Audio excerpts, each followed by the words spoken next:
Hello friends, welcome to Shiny Samayal. இன்றைக்கி நம்ம cauliflower வச்சு ஒரு சூப்பரான வடை ரெசிபி எப்படி பண்ணுறதுன்னு பார்க்க போகிறோம்.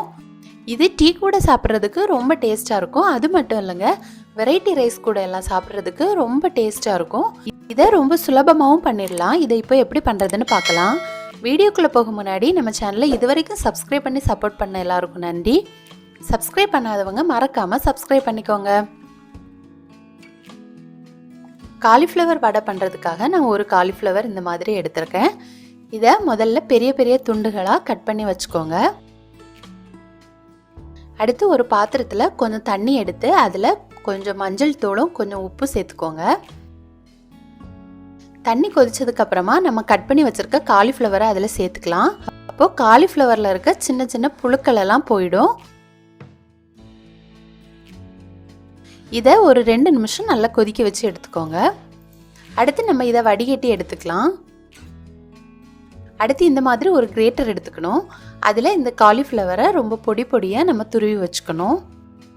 இதை பொடி பொடியாக துருவி வச்சாதான் நம்ம வடை பண்ணும்போது நல்ல ஷேப்பாக கிடைக்கும். இப்போ பாருங்கள், இந்த மாதிரி நல்லா துருவி வச்சுக்கோங்க. கூடவே ஒரு பெரிய வெங்காயத்தை இந்த மாதிரி சின்னதாக நறுக்கி வச்சுருக்கேன், அதையும் சேர்த்துக்கலாம்.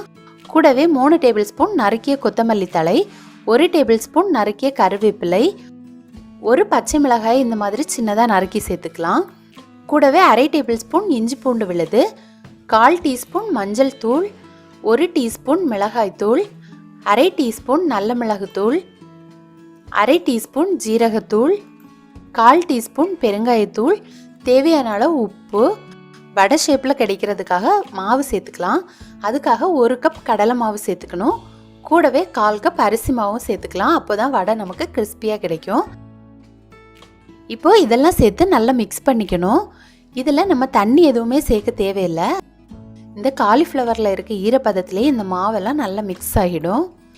இப்போது இதை இந்த மாதிரி கொஞ்சம் கெட்டியாக இருக்கிற மாதிரி நல்லா பிசைஞ்சு வச்சுக்கணும். அடுத்து 2 கையிலையும் நல்ல எண்ணெய் தடவிக்கணும். அப்போ மாவு ஒட்டாமல் இருக்கும். அடுத்து இதை நம்ம வடை மாதிரி பண்ணி எடுத்துடலாம். கொஞ்சமாக மாவு எடுத்து அதை மெதுவடை ஷேப்பில் நம்ம பண்ணிக்கலாம். அப்போ நமக்கு உள்ள எல்லாம் நல்லா வெந்து கிடைக்கும்.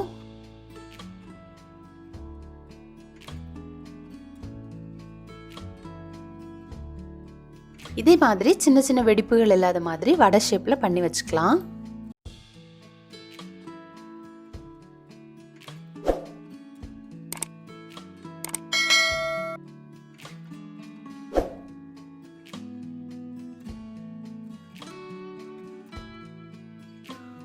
இதே மாதிரி மீதி இருக்க மாவு எல்லாமே நம்ம செய்து வச்சுக்கணும்.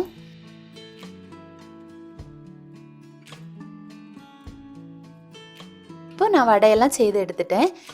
இப்போ இதெல்லாம் பொரிக்கிறதுக்கு ரெடியாக இருக்குது. அடுத்து சூடான எண்ணெயில் சேர்த்து இதை பொரிச்சு எடுத்துக்கலாம்.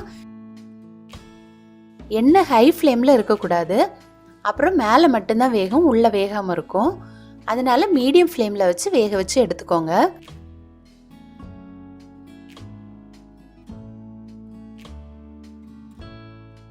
அப்பப்போ திருப்பி விட்டு நல்லா ஈவனாக வேக வச்சு எடுத்துக்கோங்க.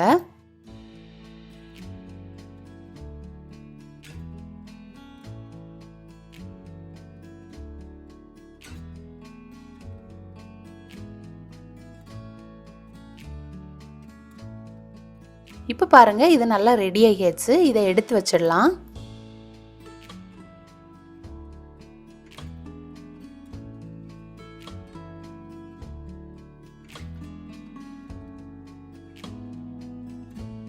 இதே மாதிரி மீதி இருக்க மாவெல்லாமே பொரிச்சு ரெடி பண்ணி எடுத்துக்கணும்.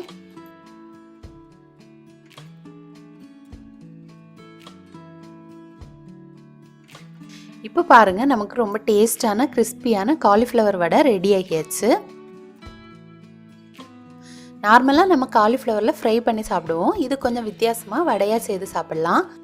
இது வெரைட்டி ரைஸுக்கெல்லாம் சைட் டிஷ்ஷாக வச்சு சாப்பிட்றதுக்கு ரொம்ப டேஸ்ட்டாக இருக்கும்.